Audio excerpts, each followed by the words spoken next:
Hello, నమస్తే అండి. నేను మీ లక్ష్మీ చౌదరిని.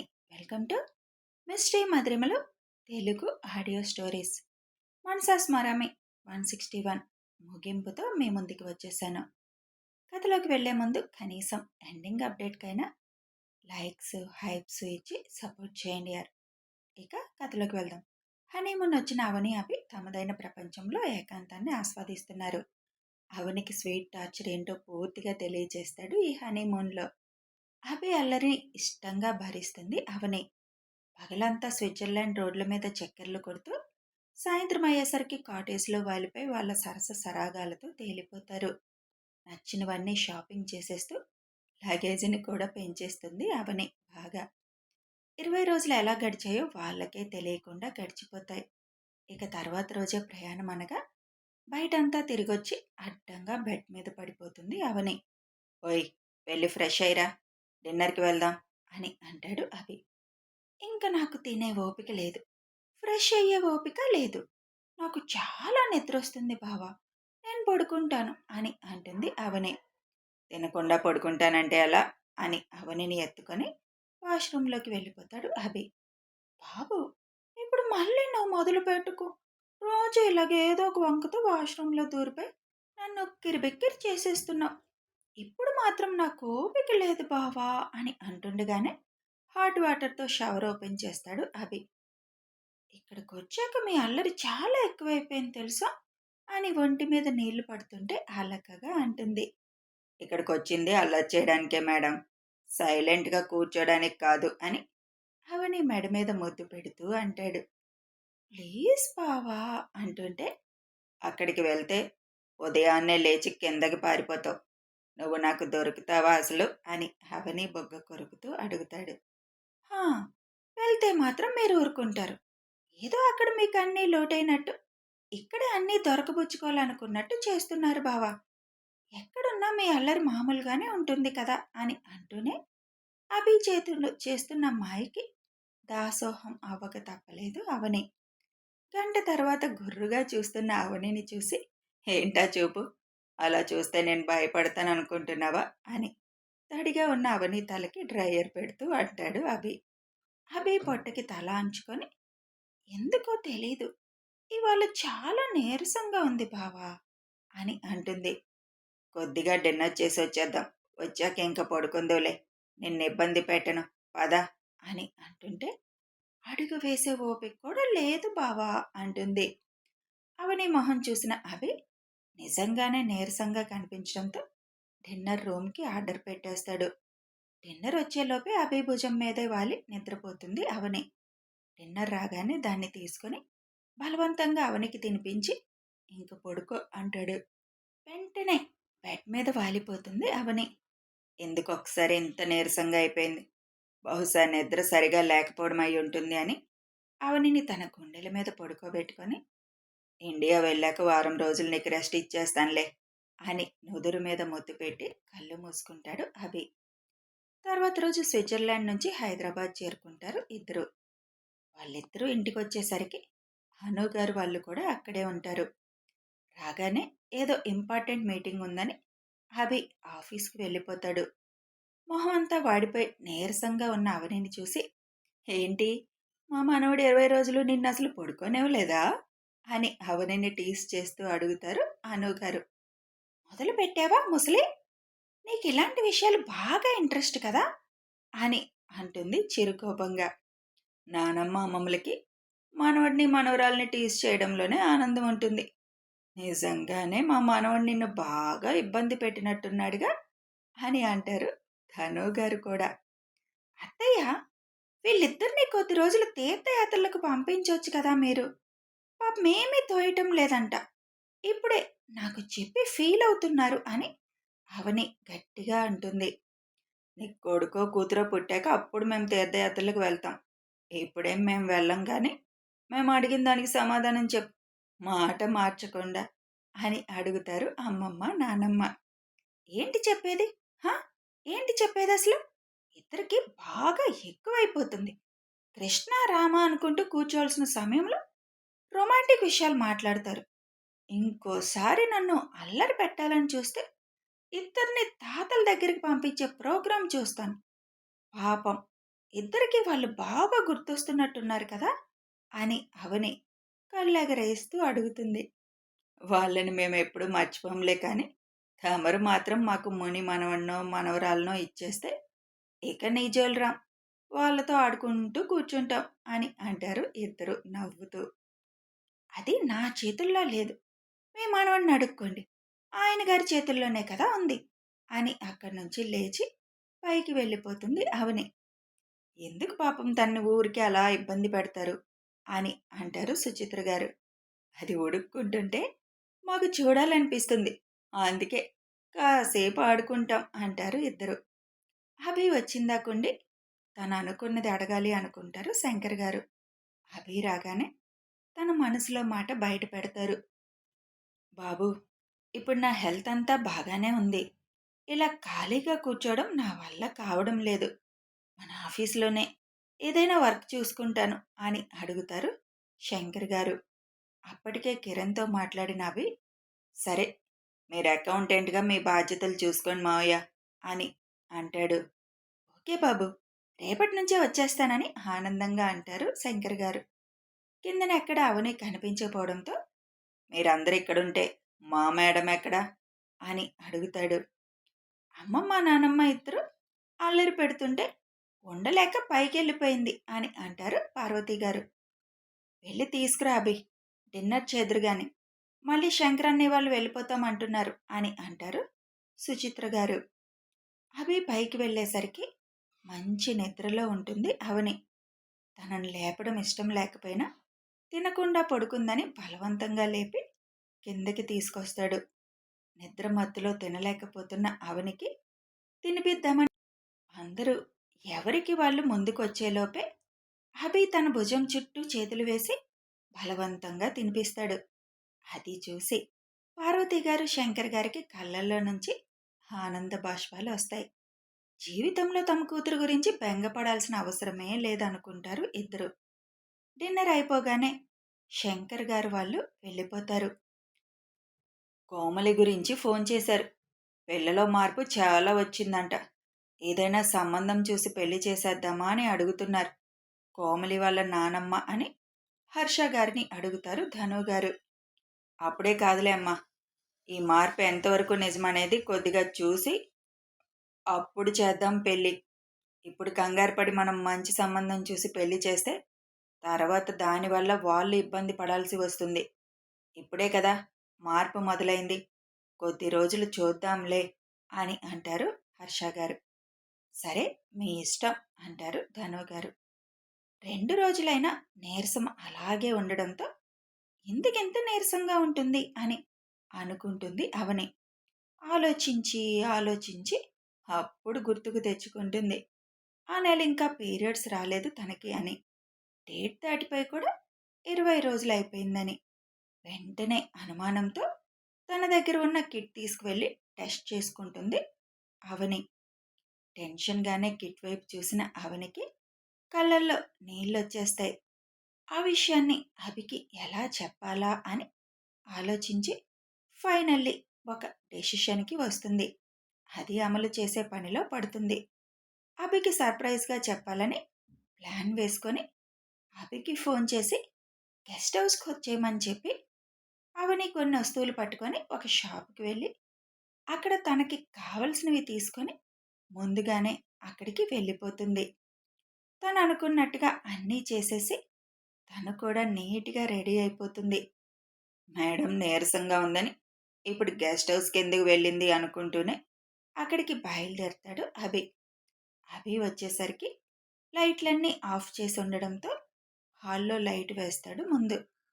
ఫ్లవర్స్తో మెట్లు వరకు దారి ఉండడంతో ఆశ్చర్యపోతూ, మేడం రొమాంటిక్ డిన్నర్ ప్లాన్ చేసిందా ఏంటి అని నవ్వుకుంటూ పై వరకు ఆ పూల దారిలోనే వస్తాడు.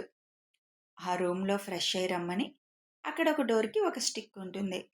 అభి ఫ్రెష్ అయి బయటికి రాగానే పూల దారిలో రమ్మని ఇంకో స్టిక్ ఉంటుంది. నా మెంటల్కి కూడా సర్ప్రైజ్ చేయడం బాగానే వచ్చిందని నవ్వుకుంటూ ముందుకు వెళ్తాడు. రూమ్ డోర్ ఓపెన్ చేయగానే ఆశ్చర్యం వేస్తుంది అభికి. రూమ్ అంతా తన చిన్నప్పుడు ఫోటోలు ఫ్రేమ్స్ కనిపించడంతో ఇదేంటి నా చిన్నప్పుడు ఫోటోలు అనుకొని బెడ్ మీద చూసేసరికి పెద్ద పిల్లోస్ రెండిటి మధ్యలో ఒక బుల్లి పిల్లో పెట్టి ఉంటుంది. అదంతా చూసిన అభికి ముందు అర్థం కాకపోయినా అవని ఇలా సర్ప్రైజ్ చేయడం, రూమ్ అంతా తన చిన్నప్పుడు ఫోటోలు ఫ్రేమ్స్ కనిపించడం, 2 రోజులుగా అవని నీరసంగా ఉండడం అంతా ఆలోచిస్తే వెంటనే స్ట్రైక్ అయిపోతుంది అభికి. వెంటనే అభి కళ్ళు ఆనందంగా అవని కోసం వెతుకుతాయి. ఎక్కడా కనిపించదు. కానీ తన గుండె సవ్వడి తన సమీపంలోనే ఉందని చెబుతుంటే అవని అని కళ్ళు మూసుకొని ఇంటెన్స్డ్ వాయిస్తో పిలుస్తాడు. సైలెంట్గా వచ్చి వెనక నుంచి అభిని చుట్టుకుపోతుంది అవని. వెంటనే తనని తన ముందుకి లాక్కుంటాడు. తను అనుకుంటుంది నిజమా అని అడిగే అవసరం లేకుండానే అభి చేతిని తన పొట్ట మీద పెట్టుకొని చిన్న కన్నీటి చెమ్మతో అభి కళ్ళల్లోకి ప్రేమగా చూస్తూ అవని హింట్ ఇచ్చేస్తుంది. తన నుదురు మీద ముద్దు పెట్టి వెంటనే మోకాళ్ళ మీద కూర్చొని అవని చీరని పక్కకని పొట్ట మీద కిస్ చేస్తూ వెల్కమ్ బంగారం అని అంటాడు. 1 నిమిషం అలాగే ఉండి పైకి లేచి ఎప్పుడు తెలిసిందిరా అని అడుగుతాడు. ఉదయం అనుమానం వచ్చి చెక్ చేసుకుంటే తెలిసింది. అవనిని గట్టిగా హత్తుకొని మొహమంతా ముద్దులు పెడుతూ తన ఆనందాన్ని వ్యక్తపరుస్తాడు అభి. ఆ రాత్రి అక్కడే సంతోషంగా ఒకరిలో ఒకరు ఒదిగిపోయి రాబోయే తమ ప్రేమకి ప్రతిరూపం గురించి ఊసులు చెప్పుకుంటూ గడిపేసి ఉదయాన్నే ఇంటికి వచ్చి విషయం అందరికీ చెబుతారు. అందరి ఆనందాలకి హద్దు లేకుండా పోతుంది. అనుగారు ధనుగారైతే డ్యాన్స్ వేసినంత పని చేస్తారు. సుచిత్ర గారు దగ్గరుండి హాస్పిటల్కి తీసుకువెళ్ళి డాక్టర్తో చెక్ చేయించి ఎటువంటి జాగ్రత్తలు తీసుకోవాలో అన్నీ కనుక్కుంటారు. ఇక అప్పటి నుంచి అవనికి అందరూ స్వీట్ టార్చర్ చూపించడం మొదలు పెడతారు. 8 నెలల తర్వాత లేబర్ రూమ్లో అవని పడుతున్న బాధ బయట ఉన్న అభిని నిలబడనేయడం లేదు. అభి టెన్షన్గా కారిడార్ మొత్తం తిరుగుతూ ఉంటాడు. అభి కంగారు చూసి వినయ్ ఆట పట్టిస్తూ ఉంటాడు. రేయ్, ఇంకో 5 నెలల్లో నువ్వు కూడా ఇదే పరిస్థితికి వస్తావు, నోరు మూసుకొని కూర్చో అని చైర్లో కూర్చున్న హారికని చూపించి కసురుకుంటాడు అభి. కూల్ మామా అంటూ భావి అభి చేయి పట్టుకొని అభితో తిరుగుతుంది. కాసేపటికి బేబీ ఏడుపు వినిపించడంతో అభి మనసు కుదుట పడుతుంది. బేబీని తీసుకొని బయటికి వచ్చిన సిస్టర్ని చూసి అవనికి ఎలా ఉంది అని అడుగుతాడు. మీకు పాప పుట్టింది సార్, తల్లి బిడ్డ ఇద్దరు బాగున్నారు అని బుజ్జి పాపని అభి చేతిలో పెడుతుంది. ముద్దుగా బొద్దుగా ఉన్న కూతుర్ని చూసుకొని మురిసిపోతూ గుండెలకి హత్తుకుంటాడు. మాకు కూడా చూపించు మనవడా, మా ముని మనవరాల్ని అని బామ్మలిద్దరూ అడుగుతారు. అప్పుడే డెలివరీ చేసిన రూమ్ నుంచి ఐశ్వర్య బయటకు వస్తుంది. అవని అని అభి అడుగుతుంటే ఆవిడ చాలా బాగుంది, నార్మల్ డెలివరీ కదా, 2 డేస్లో ఇంటికి తీసుకువెళ్ళిపోవచ్చు, కంగ్రాచులేషన్స్ మిస్టర్ అభిరా అని పాపని చూస్తూ చెబుతుంది ఐశ్వర్య. మీరు డెలివరీ చేశాక ఇక పేషెంట్ ఎలా ఉందని అడగడం కూడా తప్పే, మా మనవడు ఆత్రంలో అడిగాడులేమ్మా అని నవ్వుతూ అంటారు అనుగారు.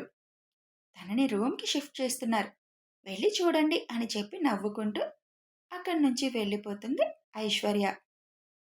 అవనిని రూమ్కి షిఫ్ట్ చేయగానే లోపలికి వచ్చిన అభి నీరసంగా మొహం అంతా వాడిపోయినట్లుగా ఉండి కళ్ళు మూసుకొని పడుకున్న తనని చూడగానే చేతిలో ఉన్న బేబీని చూస్తూ అమ్మని బాగా కష్టపెట్టేశావు బంగారం, ఎందుకంత కష్టపెట్టావు అని ముద్దుగా అంటూ అవని తల మీద చేయి వేసి నిమురుతాడు. అభి స్పర్శకి కళ్ళు తెరిచి చిన్నగా నవ్వుతూ నీ కోరిక తీరిందిగా, మీ ప్రిన్సెస్ వచ్చింది అని అంటుంది. తనని నెమ్మదిగా లేపి దిండు కానిచ్చి కూర్చోబెట్టి పాపని తన చేతిలో పెట్టి భుజం చుట్టూ చేయి వేసి నా ప్రిన్సెస్ కాదు, మన ప్రిన్సెస్, మనిద్దరి ప్రేమకు ప్రతిరూపం అని అవని నుదురు మీద ముద్దు పెడుతూ చెబుతాడు. పెర్ఫెక్ట్ అంటూ ఫోటో తీస్తూ లోపలికి వస్తారు వినయ్ భవి. అందరూ లోపలికి వచ్చి అవనిని పాపని చూసి అన్నీ మా అభి పోలికలే వచ్చాయి. బుద్ధులు కూడా మా అభివే రావాలి. ఈ పిచ్చిదాని బుద్ధులు రాకూడదు అని అంటారు అనుగారు. ఆ పిచ్చిది నచ్చే నీ మనవడు పెళ్లి చేసుకొని కాపురం చేసి ఈ పిల్లను కన్నాడు. ఎప్పుడు చూడు నా మీద పడి ఏడుస్తారు అని బొంగమూతి పెడుతుంది అవని. నువ్వింకా చిన్నపిల్లవి కాదు. నీ చేతిలో ఒక చిన్నపిల్లుంది. ఆ బొంగమూతులు పెట్టడం మాను అని అంటారు నవ్వుతూ అనుగారు. ముని మనవరాలో మనవడో పుడితే తీర్థయాత్రలకు పోతామన్నారుగా. వీళ్ళకి టికెట్లు చేయించు బావా. ఈ మధ్యలో ఈ దరిదాపుల్లో కనిపించకుండా అని అవని చిరుకోపంగా అంటుంది. ఇప్పుడే మేమెందుకు వెళ్తాం? ఇప్పుడు ఈ బుడ్డదాంతో ఆడుకోవాలి కదా. ఈ బుడ్డది స్కూల్కి వెళ్ళే టైంకి నీ సంకలో ఇంకో బాబుండాలి. అప్పుడు వెళ్తాం. మేము తీర్థయాత్రలకు వెళ్ళే వయసు వచ్చేసరికి కూడా మీరు తీర్థయాత్రలకు వెళ్ళడానికి ఇష్టపడరు. అది నాకు అర్థమైంది. వెళ్తే వెళ్ళండి, లేకపోతే లేదు. ఇప్పుడే కదా కన్నాను, మళ్ళీ ఇంకొకళ్ళ గురించి మాట్లాడుతున్నారు అప్పుడే అని కోపంగా అంటూ నీరసంగా ఉండడంతో పడుకుంటుంది అవని. తర్వాత 2 రోజులకి ఇంటికి వచ్చేస్తారు. భావి వినయ్ బేబీకి గ్రాండ్ వెల్కమ్ చెప్తారు. 21వ రోజు ఘనంగా బారసాల కార్యక్రమం చేసి పాపకి అభీష్ట అనే పేరు నామకరణం చేస్తారు. ఆ ఫంక్షన్కి కోమలిని తీసుకొని కోమలి తాతయ్య నాయనమ్మ వస్తారు. కోమలిలో వచ్చిన మార్పుని చూసి మంచి సంబంధం చూసి పెళ్లి నిశ్చయం చేస్తారు హర్ష గారు. తండ్రి స్థానంలో నిలబడి ఏ లోటు లేకుండా కోమలి పెళ్లి ఘనంగా జరిపిస్తారు.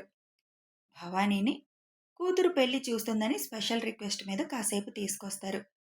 భర్త జైలు నుంచి పారిపోయాడన్న విషయం తెలిసి ఏదో ఒక విధంగా తనని కూడా బయటకు తీసుకువెళ్తాడు అని ఎదురు చూసిన భవానీకి నిరాశ ఎదురవడంతో బెంగ పెట్టుకొని ఆరోగ్యం కూడా చాలా వరకు క్షీణిస్తుంది. పెళ్లి చూడగానే తనని మళ్ళీ తీసుకుని వెళ్ళిపోతారు. కోమలికి కట్నంగా ఒక మంచి ఇల్లుని గిఫ్ట్గా ఇస్తారు హర్ష గారు. అత్తగారింటికి పయనమవుతూ తను చేసిన తప్పులన్నిటికీ క్షమాపణలు అందరికీ చెప్పి మారిన మనసుతో కొత్త జీవితం ప్రారంభించడానికి తన భర్త చేయి అందుకొని సంతోషంగా వెళ్ళిపోతుంది కోమలి. 3 సంవత్సరాల తర్వాత. ఇష్ట, ఆగు. ఆ పరుగులేంటి? డ్రెస్ వేయించుకో. నీకోసం కింద అందరూ నీ ఫ్రెండ్స్ వెయిట్ చేస్తున్నారు కదా. బర్త్డే బేబీ ఇక్కడే ఉంటే ఎలా అని పాపతో పరిగెత్తలేక నీరసంతో నిలబడి అరుస్తుంది అవని. నాకు ఆ డ్రెస్ వద్దంటే అదే వెస్టర్న్ అంటావు. నాకది నచ్చలేదని అంటూ మంచం చుట్టూ పరుగు పెడుతుంది అభిష్ట. అప్పుడే లోపలికి వచ్చిన అభి వాళ్ళ మాటలు విని ఏమైంది ప్రిన్సెస్ అని అడగగానే, చూడండి నాన్న, ఆ డ్రెస్ నాకు వద్దంటే అదే వెస్టర్న్ అంటుంది. నాకు అది నచ్చలేదు అని అంటుంది ఏడుపు మొహం పెట్టి. డ్రెస్ బాగానే ఉంది కదరా అని అభి అనగానే, డ్రెస్ బాగానే ఉంది కానీ ఇప్పుడు కేక్ కటింగ్కి అది వేసుకోను. అది పండగలప్పుడు వేసుకుంటే బాగుంటుంది. ఈ పిచ్చి మమ్మీకి అది తెలీదు. పుట్టినరోజుకి ఎవరైనా పండగలప్పుడు వేసుకునే డ్రెస్సులు వేసుకుంటారా అని అంటుంది. ఏంటి, నేను పిచ్చి మమ్మీనా? ఆగవే అక్కడే అని 2 అడుగులు అవని వేసేసరికి, మేడం, మీరిప్పుడు పరిగెత్తడానికి ఒట్టి మనిషి కాదు. మీ పొట్టలో నా ప్రిన్స్ ఉన్నాడు. కొద్దిగా జాగ్రత్తగా ఉండు అంటాడు అభి నవ్వుతూ. అసలు నిన్ననాలి. దాని ముందు ప్రతిసారి నన్ను మెంటల్ మెంటల్ అని పిలుస్తావు. అదే పట్టుకుంది అది కూడా. మీకు నచ్చిన డ్రెస్ వేసుకోండి అని బెడ్ మీద అలకగా కూర్చుంటుంది. రా తల్లి, అమ్మ ఇష్టాన్ని కాదనకూడదు కదా. ఈసారి అది వేసేసుకో. నెక్స్ట్ టైం పండగలకు ఏ డ్రెస్ వేయాలి, పుట్టినరోజులకు ఏ డ్రెస్ వేయాలని మీ అమ్మకి లిస్టు రాసిద్దాం హైవింగ్ చేస్తూ అంటాడు. ఇష్ట వచ్చి అవని మెడ చుట్టూ చేతులు వేసి బుగ్గ మీద ముద్దు పెడుతూ, మా స్వీట్ అమ్మ ఎంత స్వీట్గా ఉంటుందో అని చిన్నగా బొగ్గ కొరుకుతూ, చల్లే, నీకు నచ్చిందే వెయ్యు అని అవని ముందు నిలబడుతుంది. పట్టులంగా జాకెట్ పండగలకే వేసుకోవాలని ఎక్కడైనా రూల్ ఉందా? ఆడపిల్లలకి అవి ఎంత ముద్దుగా ఉంటాయి అని అది పక్కన పెట్టి పక్కన దిండు కింద ఉన్న లాంగ్ ఫ్రాక్ తీస్తుంది అవని. అది చూడగానే ఇష్టా కళ్ళు మెరుస్తాయి. ఇప్పుడు దాకా ఎందుకు మరి రన్ చేయించావు నన్ను అని అలకగా అంటుంది ఇష్ట. రోజు మీ అయ్య కూతుళ్ళు నన్ను రన్ చేయించట్లా, అందుకే చేయించా అని అంటూ ఇష్టాకి బట్టలు వేసి రెడీ చేస్తుంది. సరే, తొందరగా రండి అని కిందకి పరుగు పెడుతుంది ఇష్ట.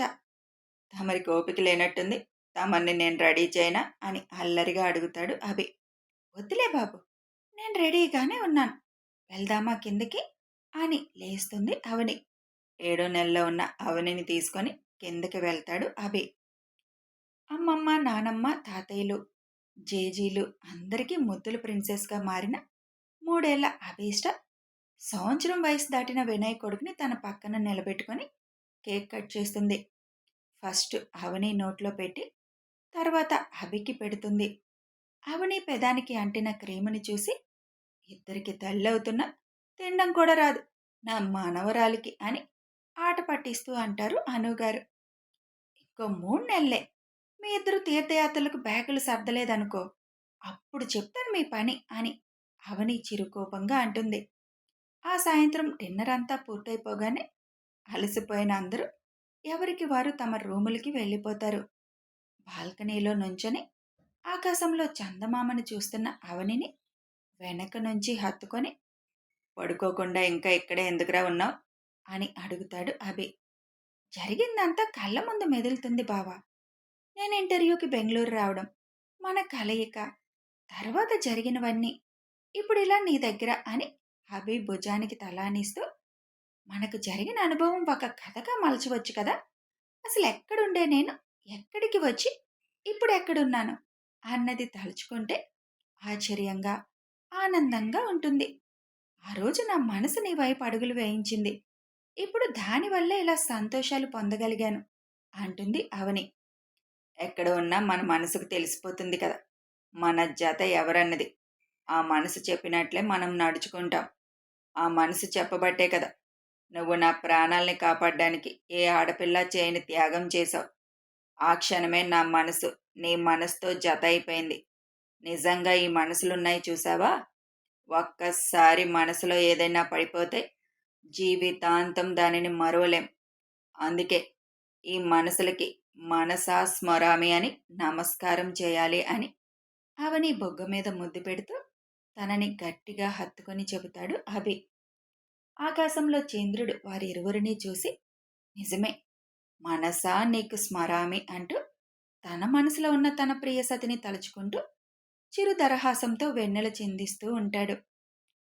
సమాప్తం అని చెప్పాలంటే కొంచెం బాధగా ఉన్న ప్రతి కథకి ఎండింగ్ ఉండాలి కదా. ఇక ఇక్కడతో ఈ కథ ముగుస్తుంది. స్పెషల్ అప్డేట్ ఒకటి ఉంది, 2 రోజుల్లో ఇస్తాను. వీడియో నచ్చితే లైక్ చేయండి, షేర్ చేయండి, కామెంట్స్ రూపంలో మీ అభిప్రాయం తెలియజేయండి. ఇన్ని రోజులు ఈ కథను ఆదరించినందుకు thank you all my viewers. దేనికైనా కామెంట్స్ ఎక్స్పెక్ట్ చేయొచ్చా?